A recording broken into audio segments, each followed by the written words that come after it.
What's up, y'all? It's your boy, Ma K. Smith. Make sure you go like, comment, and subscribe.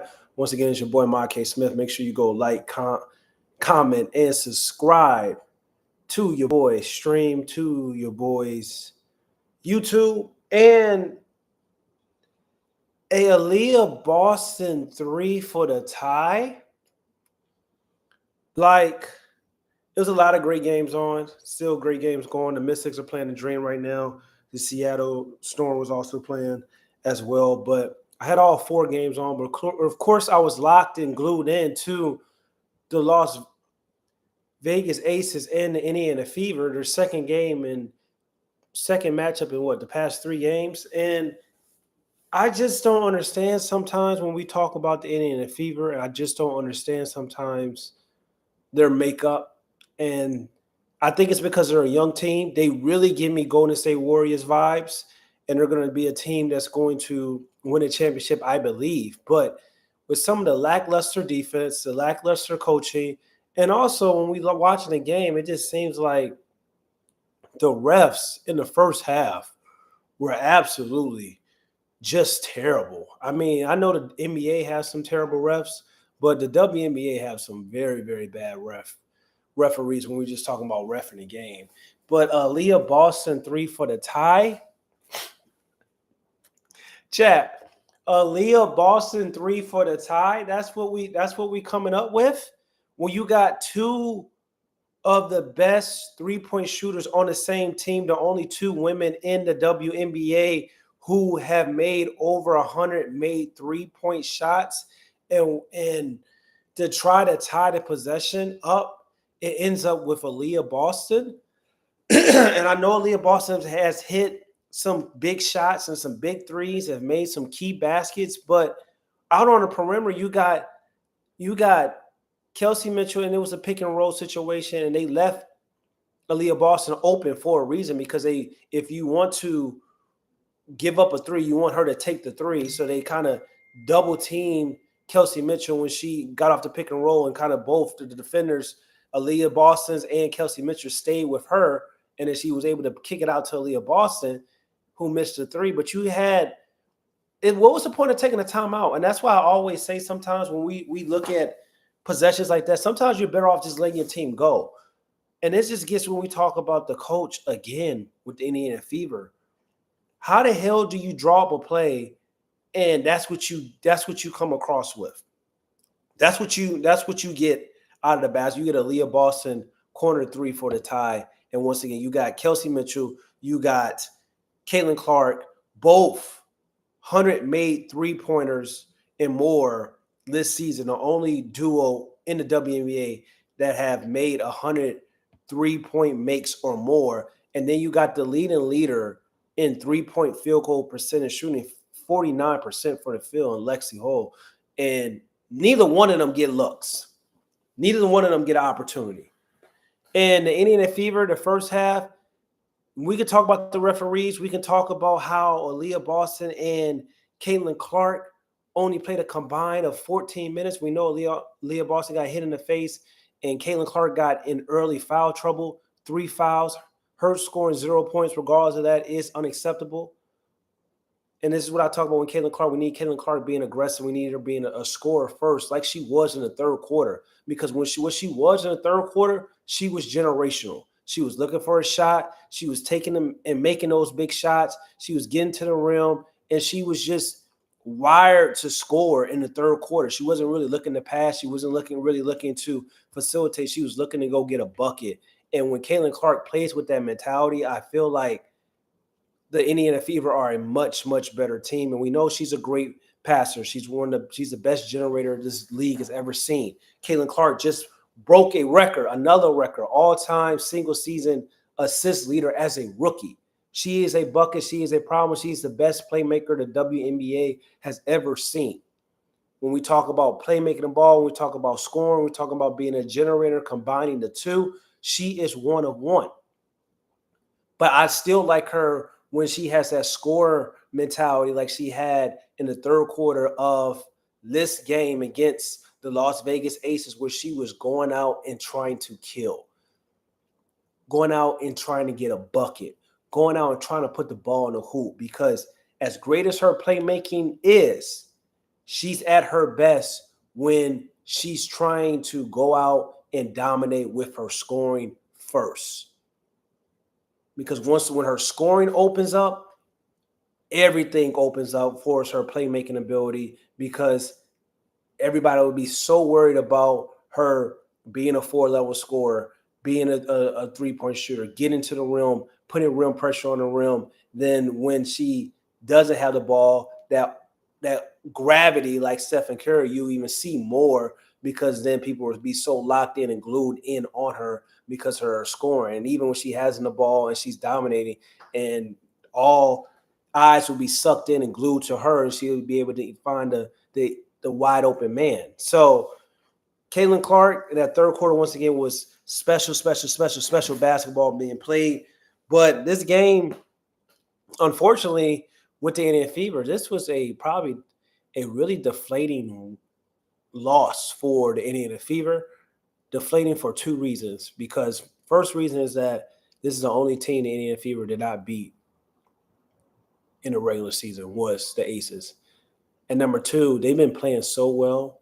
They've been playing so great, especially in clutch time. They were 15-7 before this game, going into the matchups and winning games within the last 5 minutes.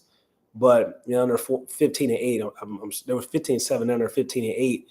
But also for its momentum, you want to go into the playoffs having momentum, playing your best basketball, and also having your best players really locked in and ready to go come to playoff time. You don't want to get into a situation where your best players are getting in a slump, your best players are losing some confidence. I'm not saying CaitlinClark's losing confidence or anything, but her shooting, her scoring ability, and what she has done in this run since the Paris Olympic break has been fantastic. And also Kelsey Mitchell as well. You want them playing their best basketball. And maybe sometimes you have to have a couple games and stuff like that. And that happens because when you're going into a regular season, into the playoffs so hot, sometimes you don't want to have those bad games for team-wise or individual-wise in the playoffs. So maybe this is good right now that they're getting this out the way. So come playoff times, they can actually try to win and compete and get a first-round upset. Because once again, the Indiana Fever can beat any team when their best players are locked in and on. But the problem is in the recent matchups with the Indiana Fever, they're playing down. You can't play down when we talk about letting your team get out in the first quarter and be down by 10, 15 points, especially when you're playing a good team. You can get away with that against bad teams, but the Las Vegas Aces are a good team. They're a championship team. They're a defending champs for a reason. Aces are just too good, experienced, deeper bench. Exactly. Like, they're experienced, physical, athletic. We just saw a game where Asia Wilson was kind of held in check. She shot 16 from 15 from the field. She had 17 rebounds, of course, only 15 points, and the Aces won the game. That just goes to show you how deep the Las Vegas Aces are. And when Kelsey Plum is on, it's kind of like when we talk about with Aaliyah Boston with Kelsey Plum. When Aaliyah Boston's on and scoring and rebounding and they have that third scorer, they are really, really hard to stop. When Kelsey Plum is on and that jump shot is flowing and she's shooting it with confidence, the Aces are really, really hard to stop. But the about to be three-time MVP, about to be three-time Defensive Player of the Year was held in check for most of the night. And they still lost. I mean, Chelsea Gray was vintage Chelsea Gray. When we're talking about shooting the basketball, talking about just passing and just like her confidence. I haven't seen that Chelsea Gray before she had the injury. She was special. Kelsey Plum, we talked about her as well. And Jackie Young. Jackie Young's defense on CaitlinClark was very great in this game, especially in the first half and also like down the stretch. She is one of the best perimeter defenders in the WNBA right now. And when you have a team that can win when their MVP doesn't even play well, that's when that most valuable question always comes about. And I'm not saying that the MVP isn't Aja Wilson, but you do benefit from having a super team and a better team and more depth compared to a player in CaitlinClark who, if she struggles, there's no way in hell they're going to even be close to winning. The Fever lost because they missed so much foul shots. Yes, they do. That's another reason why they were struggling. They were down, missing foul shots. If it's like, why go to the free throw line and not take them? If it's free, why not? It's like somebody giving you a sample. Why not? So you gotta hit free throws, but also most important, you can't get down. Like you just can't get down early. Both of these past games with the Las Vegas Aces and the Indiana Fever, they were playing catch up. And I understand that sometimes maybe you get punched in the mouth early on, and that's hard to gain momentum. But they were playing at home both games. The Indiana Fever don't lose home games with that energy, with that arena, with like the players. Like they feed off that arena, they feed off the fan base. Like they normally don't lose games at home. So to get punched in the mouth and down early in back-to-back games against the Las Vegas Aces at your home court, that is very deflating. And hopefully this doesn't not shock, but hopefully this doesn't hurt the Indiana Fever's confidence. But like, damn, it's crazy. Aja has some blocks, was still a present on D. Definitely. Probably nobody down the stretch. CC last attempt, Elvi's three-pointer. It was a bad decision. She had to drive into the basket, option pass and shoot. CC needs to drive more. She's very effective. CaitlinClark needs to put more rim pressure on the rim at times. Sometimes she does settle for Elvi's three. Sometimes she just settles for those three-point shots, but that also comes with CaitlinClark's going to have to grow. I think people got to understand she's already this special, single season record holder for assists already, one of the best generators of all time, regardless of gender, when we talk about overall contribution for total points generated on a nightly basis, passing and scoring. She is phenomenal. She is special. But the next step in her development is working in that in-between game. When she can't shoot threes, when she can't get to the rim, can she break a defender down and score in the 15 feet range at the second level of the basketball court? That is the next step for her development. And I'm not just talking about getting to the second level on the basketball court and trying to hit a step back. I'm talking about coming off pin downs. I'm talking about using a pick and roll and hitting the jumper. I'm talking about hitting your defender with jab work or backing down the post and turn around fadeaways. That's what I'm talking about with CaitlinClark and for her development going forward, what she needs to do to become a more rounded scorer. So when the Fever aren't having that 7 seconds or less offense, or the pace and space isn't working, when they have to go out and get a bucket in the half court, can she generate and create offense for herself without it just relying on the three-pointer or getting all the way to the rim? That is key for the success of the Indiana Fever, but most importantly for CaitlinClark going forward for her development in the future. And then also incorporating more of the off-ball game as well. Yeah, you're right. Since first year as a pro, she would be good, get good at Austin. She's already developed. She developed over the Olympic break for her floater. So she gained more muscle, 10 pounds of muscle, like from the start of the season to now. She's going to get better, and that's scary because we're already talking about, to me, she's a top 7 player in this league already as a rookie, breaking all these records as a rookie. We can make a case low-key that CaitlinClark is having the best rookie season of all time in WNBA history. I know Candace Parker won Rookie of the Year, the MVP. I know people want to look at the numbers and talk about, well, she shot a better field goal percentage and a better three-point percentage, but the volume and also responsibility wasn't the same when we talk about Candace Parker compared to CaitlinClark in the rookie season.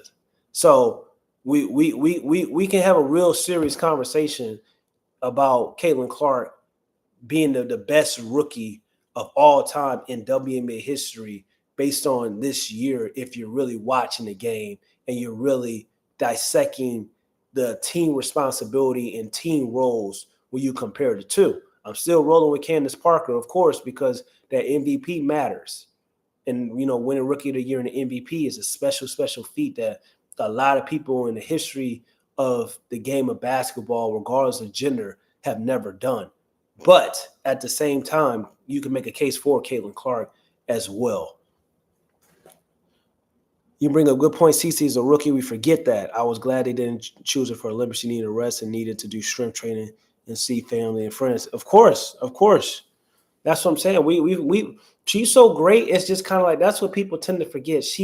And that's why when I talk about CaitlinClark, I talk about her as if her being the chosen one for the WNBA, similar to how people talked about LeBron James being the chosen one for the NBA, because when they came in, they both had enormous expectations, enormous hate, enormous jealousy, enormous endorsement deals, and enormous overall pressure. And when you watch LeBron James as a rookie and you watch CaitlinClark as a rookie, they don't get the same type of, they had a bad night. They made their mistakes. People look at them like they're already seasoned vets. People talk about how CaitlinClark's turnovers. People talked about LeBron James' jump shot. And that comes with the territory when you have a level of greatness early on in your career, or you're deemed potentially as having a transcending talent, having, coming in as a rookie and where expectations for your career is top 10 all time or bust. That's what was for LeBron James. That is for CaitlinClark. But as a rookie and you're watching a rookie season, like you're watching CaitlinClark, like I watched LeBron James rookie season when I was extremely young, you have to understand that like this isn't a finished product, which is scary. Like LeBron James' rookie season was a top 15 player in the league. CaitlinClark's rookie season is a top 7 player in the league. That's not even a finished product. It's not even a finished product. Clark good, but not good enough. She don't win when it matters. Black rulership. I mean, when we talk about CaitlinClark doesn't win when it matters, are we talking about the teams that she's going up against? Are we talking about the teams that every team, whether it's college or whether it's in the WNBA, a lot of times are super teams compared to the teams that she's on? So it's just kind of like she's going to win at this level. She's already doing the unthinkable right now as a rookie. She's taking the Indiana Fever to their first playoffs since 2016. The girl was a freshman in high school. She's winning already. Size is a problem. Low key, yes. Yes, anytime you draw up you call a timeout, you draw up a play and it don't work. For whatever reason, it don't work. But you got CaitlinClark, Kelsey Mitchell, 100 made threes on the year. Lexi Hull, the best three-point percentage shooter in the league, don't even get an opportunity or a chance to have the ball in their hands to make a basket for the tie. It ends up with Aaliyah Boston. That's crazy to me. She had 0 points in 19 minutes first half and 3. Bible Boy got some real CaitlinClark hate. And it happens. A lot of times people got to understand that, like, one, she was in foul trouble. 0 points is unacceptable. Of course, that was her only – this game was her only scoreless half in her rookie season. So it happens. It was an anomaly. Probably not going to happen again anytime soon, but she was in foul trouble. I saw LeBron James go scoreless in a half before. I saw LeBron James score 8 points in the NBA Finals due to foul trouble. Sometimes it happens. It's not indicative on her game or a player's play style or them being successful. Sometimes you have bad games. Sometimes you even have bad playoffs. Sometimes you even have bad series or bad finals. But it's how you overcome that adversity. And CaitlinClark is going to overcome a lot more adversity over the course of her career because she's already coming over a lot of adversity right now due to all the hate that she has received and also due to like the level of responsibility that she has placed on her shoulders to be the chosen one for the WNBA. And this is how I know this boy a casual, Bible boy a casual, because he said stop comparing LeBron James. Nobody's comparing LeBron James to CaitlinClark. We're literally talking about how them coming into their rookie seasons, how they had a lot of responsibility. But Bible boy out here mad. I hate it. Don't mind, but hating CC is a gimmick. Yeah. Yeah. Are they killing Bible Boy? Bible Boy must be a teenager. Ah! Andre, agent MVP. Yeah, she's definitely MVP. She didn't play like it this game, but when you're on a super team, sometimes you don't have to play like the MVP. But she's definitely MVP. I mean, 15 points, 17 boards. Also played great defense as well. She's phenomenal. Aja Wilson is the truth. I will say that her whistle is the best whistle I've seen in a minute. Like Aja Wilson gets a lot of calls by just simply putting her head down and kind of making contact on the defender. She gets a lot of calls that is kind of like, oh man, some of them calls are a little questionable, but that's what happens when you're MVP. But you don't really expect some of the calls that she got in today's game on the road, especially late in the fourth quarter. Mike LeBron scored 8 points in the quarterfinals because he be shrinking. I mean, this is not a people want to talk about LeBron, people want to talk about CaitlinClark, people want to talk. A lot of people gotta understand, like, you're not gonna always play well. I was a former college basketball player, second all-time leading scorer in my school's history. Like, it was games where I didn't play well. It was games where I played well. I think over the course of an NBA regular season, if you're playing well 85% of the regular season, you're going to have that other 15% where you may not play well. If you're playing 90, well, let's say if you're playing 90% well over the regular season, where you're hitting your averages and you're hitting your stats, that 10% where you don't play well, it doesn't matter. You just don't want it to not play well in the biggest moments, in the biggest games, in the biggest situations. So it's, people, that's when it comes when we talk about playing and actually being having some experience and stuff like that. I'm not saying you got to have a lot of experience to talk about the game or even play to talk about the game, but it does help because you have a lot of trolls, which is in the chat right now, who going off that I know that probably ain't never been on the hardwood floor in their life, ain't never had the ball in their hands and had to go out and get a bucket in their life, and never hit a game with a shot in their life, and never coach or win in a draw up a play in their life. The way some of y'all talking, aka Bible Boy in the chat. So it'd be like that though. LeBron was one of the first NBAs to come out complaining that NBA players understood CT's talent right away. The NBA players bite the hand that could feed them more by getting more fans. I'm just keeping it real. Sergio for Indiana to go to the level another shooter, Caitlin and Mitchell can't do it alone. The defense has to improve until that happens. They will not win in the playoffs. I mean, that's definitely true. The defense has to improve, especially in the defensive transition. They missed Kelsey Mitchell missed that last read where she went to a defender where they're passing the ball, and then they left Kelsey Plum open in the corner. But also for their defense is also like for the Indiana Fever, their best defense is their offense. So when we talk about offense, we talk about like, when their offense is clicking and you're scoring and you're dominating and you're that 7 seconds or less offense is really going for the Indiana Fever, they're better off trying to do that than to try to lock down defensively because they're not a great defensively. They're better off trying to outscore and to speed the game up teams than trying to lock in defensively. You want to get timely stops. That's what the Indiana Fever needs to focus on, timely stops.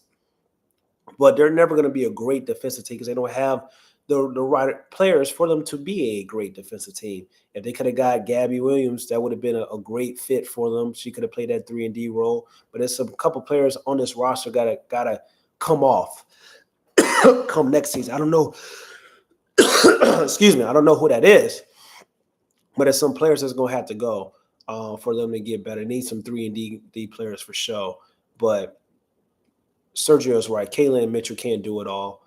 Somebody's gonna have to be a consistent third scorer, and I'm not even gonna say third scorer. I'm gonna say a fourth scorer because Aaliyah Boston had to change her role for CaitlinClark to be as successful as she is because they're running her offense through CaitlinClark and not Aaliyah Boston anymore. But I think that's also a problem because as a head coach, you have to have multiple styles. When the 7 seconds or less offense isn't working, when the pace and space isn't there, when you're shooting 3-point shots aren't on, when you're having trouble scoring and generate fast break opportunities because the defense is making it very challenging and difficult for you, or the team is really slowing down the tempo like the Aces did and playing that slow, methodical game and passing the ball. A lot of passing rotates. The Aces had over 20 possessions this game where they passed the ball like 15 times or more before taking a shot. So you got to learn how to play multiple styles. And they have the fast break game. They have the 7 seconds or less game. They're great at that. But you also got to play a half court game and have players that can operate in the half court when the game slows down. Him when you played in college, what would happen if you average 7 turnovers a game as a point guard? Nothing would happen if you're the generator and you're responsible for scoring and passing and getting others involved. Nothing would happen because CaitlinClark is the best generator in the WNBA and already the best generator in WNBA history when we talk about total contributions for scoring and passing. She's the first of her kind. She's one-on-one. So nothing would happen if you're one-on-one. Like I used to get in college, it was certain things that I got to do that other players didn't get to do just because I was the best scorer and the best player on my team. And some of that was not playing defense the way my coach felt I should have been playing compared to my counterparts. But sometimes like I got away with it because at the end of the day, I was putting that ball in the hoop. So it's different. People talk about CaitlinClark. Andre's talking about Clark, no defense. Well, let me tell you something. Luka Doncic doesn't play defense. Luka Doncic is one of the best generators, dual force in the league right now, has a total responsibility for scoring, passing, rebounding, pace, controlling tempo. Damn, Luka Doncic don't play defense. Okay, well, you're not going to be able to do everything unless your name is LeBron James. And it's last time I checked, there's only one LeBron James that's able to do everything on a basketball court. So sometimes you have to understand that coaches are going to prioritize all this other stuff, and they may just try to like scheme on the defensive side and put their worst defensive player on the worst offensive player on the opposing team. It's a lot of different schemes that goes on in the game of basketball, specifically in the NBA and the WNBA. So everybody talks about defense with CaitlinClark, and defense is 80% effort, 20% skill. And as long as she's giving that effort and they have a great team defense when it matters the most to get timely stops, nobody's going to sacrifice not having her on the court just because she ain't playing defense, especially when she is the best generator in the league. Exactly. Definitely can improve. A lot of NBA players get paid for offense. Not all can play defense. I've seen Trae Young guard and play defense in the playoffs when it matters the most. I've seen Trae Young get stops. I've seen Stephen Curry get stops. I've seen Stephen Curry improve to an average defender, even though he was below average for most of his career. So it's just kind of like, once again, 80% of defense is effort, 20% of defense is skill. It just really depends. Probably good point of mine. Appreciate y'all, man. Appreciate y'all in the chat, gang. Clark won't win a ring unless she plays better defense. That's cap. That's cap. In the playoffs, teams will attack Clark. This ain't the NBA, man. People gotta understand that it's just kind of like, just like people saying people are gonna attack Clark. You think people ain't gonna attack Clark? Ain't gonna attack other people? The WNBA is all about matchups, just like the NBA is all about matchups when it comes to the playoffs.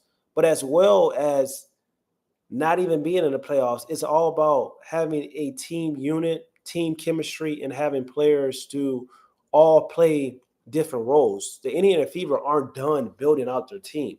The team they have right now in the Indiana Fever is not going to be the team they're going to have in the future. Besides Kelsey Mitchell, hopefully they get a contract extension done. She needs to be there for the next 3 years. Whatever they need to pay, they had to pay her. And also Leah Boston. Everybody else, we don't know who's going to be on this roster come next year because they're going to have a lot of cap space. Like, I like Lexi. She's one of the better defenders in the league. She's shown that she can be the 3-and-D, play this 3-and-D role. But there's some defenders out there that are going to, and players out there that are going to probably want to play with CaitlinClark because she makes the game easier for a lot of people. But also her play style can be very hard at times because she has the ball and controls the ball in her hands. But if you're a role player, which is what the Indiana Fever are going to be looking for, they're going to be looking for 3-and-D guys. They're going to be looking for guys and get out and get the hustle stats and hustle for like loose ball recovery, offensive, defensive loose ball recovery, having screen assists, deflections, shot contests. They're looking for guys that can get out and do the grunt work where your stars don't necessarily have to do that. They also can use and benefit having another big on the basketball court that will able to allow Aaliyah Boston to rest more and also maybe even just get more size athleticism. Because the Indiana Fever, as great as they are, that's why part of the reason why they had to play pace and space and 7 seconds or less offense, because of course CaitlinClark likes to play fast and she's a great generator, great playmaker, great overall IQ and feel for the game, but also because they don't have the size and athleticism compared to some of the other teams in the WNBA. So they're extremely small, very skinny compared to, look at the Connecticut Sun. Them girls are big. Look at the Las Vegas Aces. Them girls are big. Like, they need more size. They need more rebounding. They also need more people that can be and play that 3-and-D role. Fever's involvement in today's game was good. Was a good game for them. Yeah, I mean, I still think it was a little deflating due to the fact that this is the only team they haven't beat, and also the same thing that happened on Wednesday happened today on Friday for them not getting punched in the mouth early and playing catch up. I don't think that was necessarily good. But also, I think what was good is us seeing that the Fever will never give up, and even when they get down, they're still going to fight, and that's something that you need to see, because in the playoffs, it's going to be ugly wins. It's not going to always look pretty. But if you come out victorious at the end of the night, that's all that matters. So not every game is going to be the way you want to play. CaitlinClark didn't have really a great game today. I think she had 18, 8 and 7. Very solid game overall, but she was scoreless in the first half. Did a lot of her work in the third quarter. Also, hit some couple key shots in the fourth quarter, but she didn't have a great game overall.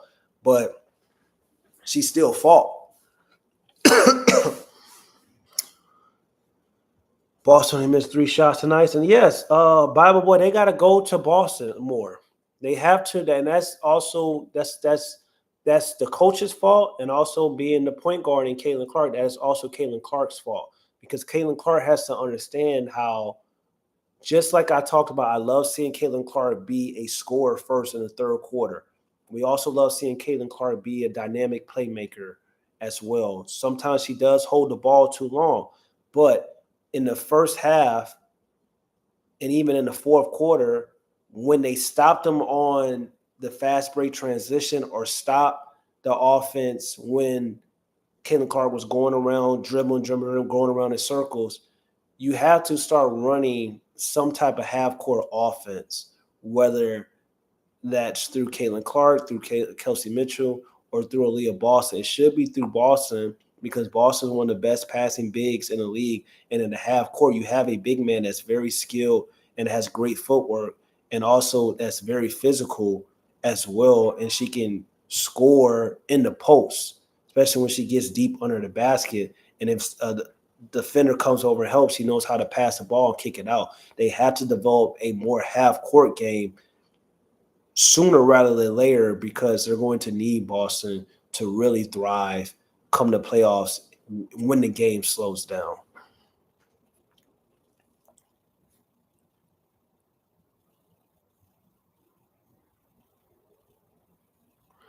Man, Wallace was cooked on Wednesday.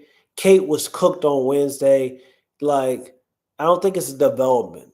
I think it's just they need better players. That's just all it is. They need better players. That's just sometimes that's what it is. Like, I don't think anybody expects this is not going to be as great as the Fever are and them going to be in the playoffs and things of that nature. Yes, they can beat any team in the WNBA, but you look at top to bottom, they're not as great as some of the top teams in the league for it's like the overall talent and depth. They have to build that out going forward in the future. So it's just kind of like I don't think it's developing of some of their bench players. I just think their bench players aren't as good enough because they don't have the level of depth or bench players that other teams have.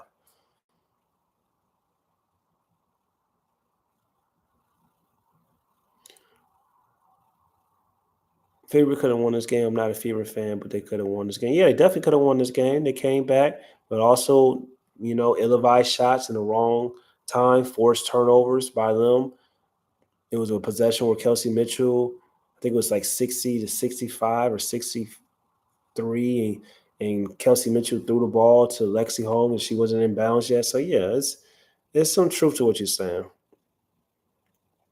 They were playing the champs, give the aces some credit. Yeah, defending champs. That's what people forget. They not playing no scrubs. They playing somebody that's been there. They're playing on somebody that's trying to make history. The aces ain't really take this regular season the way they could have taken it because they have that championship hangover, that championship fatigue, and doing it back to back. This is the most challenging thing in basketball, in the basketball world, to try to win 3 in a row. That's why we ain't seen in the NBA no team. And now we're seeing in teams in the NBA, it's hard to win back to back. That's what everybody was talking about Nikola Jokic and the Denver Nuggets. I'm like, pump the brakes. Pump the brakes. They were talking about, oh, like Nikola Jokic, top 10 all-time potential and stuff like that if he wins back to back. Do you know how hard it is to win back to back? Only the top 10 all-time greats, all-time legends win back-to-back rings. It's hard winning back-to-back, let alone winning 3 times in a row. Last time we saw a team win 3 times in a row was the 2000 Lakers. That's been over 24, almost 25 years ago. And then we talk about Michael Jordan and Bulls. Then we talk about in the WNBA landscape, the Houston Comets. That's what the Las Vegas Aces are trying to do.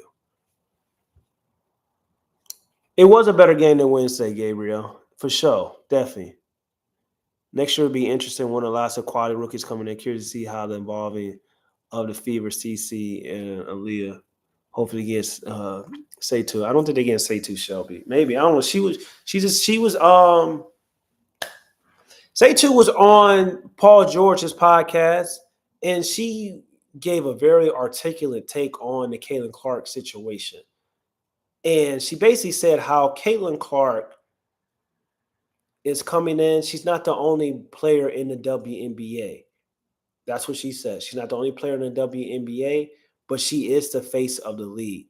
And how sometimes coming in, people think that, oh, the WNBA is just CaitlinClark, when it's not just CaitlinClark, which has some of the reasons why people have some of the issues that they have.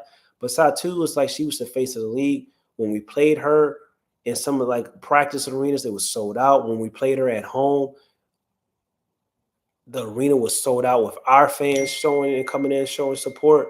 Also, new fans coming in showing support, and that brings eyes to our team and also the NBA in general. So that's a good thing for the league. And we need a lot of players to understand that what CaitlinClark is doing is very special for the game of basketball for the WNBA. And I love what Gabriel says. A lot of quality rookies coming in, and the game is only going to get better. CaitlinClark is one-on-one.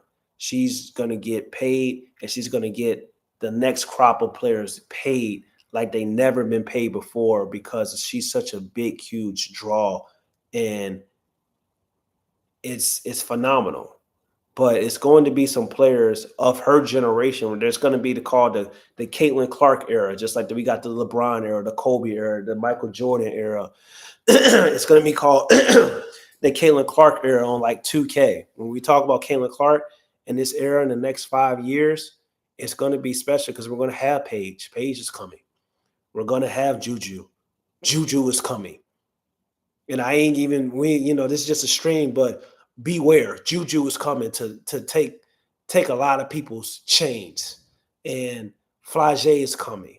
Like, we got some players that's coming in the WNBA that are going to be as skilled as CaitlinClark. And when we talk about CaitlinClark, the game is skilled in the WNBA, but CaitlinClark is one-on-one. But we got players that are coming that, not saying they're going to be better than CaitlinClark. There's one player I believe could potentially be better than CaitlinClark, could potentially be the next GOAT in the WNBA. I'll say that for another time. But it's going to be fun. It's going to be definitely fun. It's going to be definitely fun, and I'm very happy about the way the game is growing. And the WNBA is the summer sport. It's the summer sport now. We got a summer sport. Baseball too slow. Love baseball. Grew up playing baseball, but baseball too slow.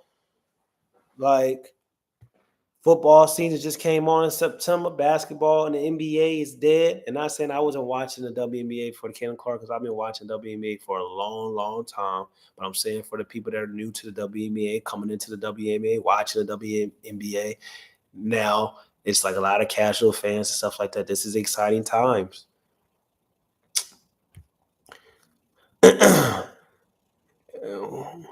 Winners just keep winning, so not worry about CaitlinClark. Aja Wilson getting some MVP privilege.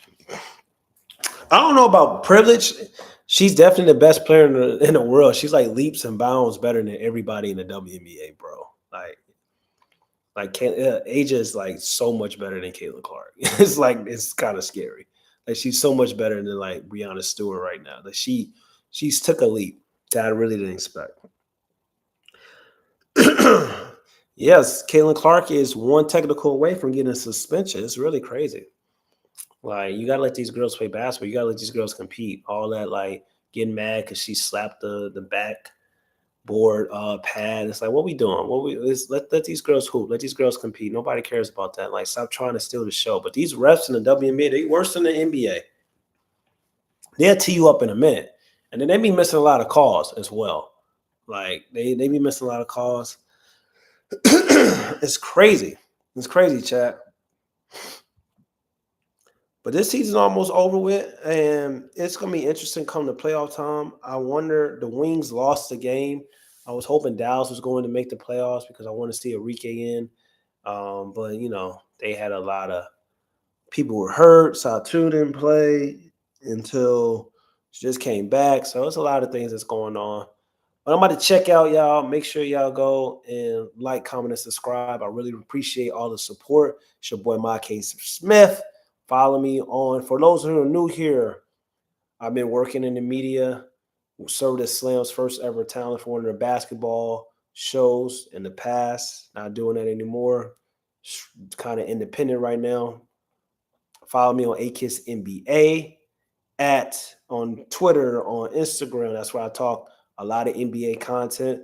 We're going to run this up. We're going to build a community. It's going to be fire for the WNBA and the NBA. Strictly hoops. Hoops is hoops. None of that narrative. We talking, we're analyzing, we're breaking down the game. We talking about stuff. It's all for the truth tellers. We ain't talking about all the narratives and the politics and all that bullshit. This ain't on this side. This is strictly hoops, and we appreciate the beauty and the essence of basketball on this side so much that I gotta keep it fresh for the younger generation and make sure they appreciate the legends as well. So go on Amazon. I made my first children's book called Becoming Basketball. Released my second children's book 2 weeks ago on Kobe Bryant's birthday called Becoming Kobe Bryant. It's the hardcover copy. If y'all mess with the boy, if y'all know somebody, Word of mouth. Barnes & Noble. Becoming Kobe Bryant. I would really appreciate that. Everybody knows somebody, a kid that need a book, a nephew, a niece, a brother, little sister. Like, lock in, man. It's not that expensive. I appreciate that. You know what I'm saying? Give y'all a little insight. This is the first time I ever gave somebody an inside look on it. Well, you know, we got the GOAT, Bean, we got Kobe Bryant. You know what I'm saying? Like, let's tell us a story, the history of Kobe Bryant, man. I really appreciate that. If y'all go lock in, got him at the, you know, Oscar winner. Once again, make sure y'all go like, comment, and subscribe. Thank y'all for tuning in, chat. Shout out to everybody, Gabrielle. Shout out to Canuck, Lewis, Bible Board. The hate was there, but I really appreciate it. We love all hate. We love everything. We love the love, but we love the hate more because that's what keeps us going. But make sure y'all go like, comment, and subscribe, man. I'm gone. Peace.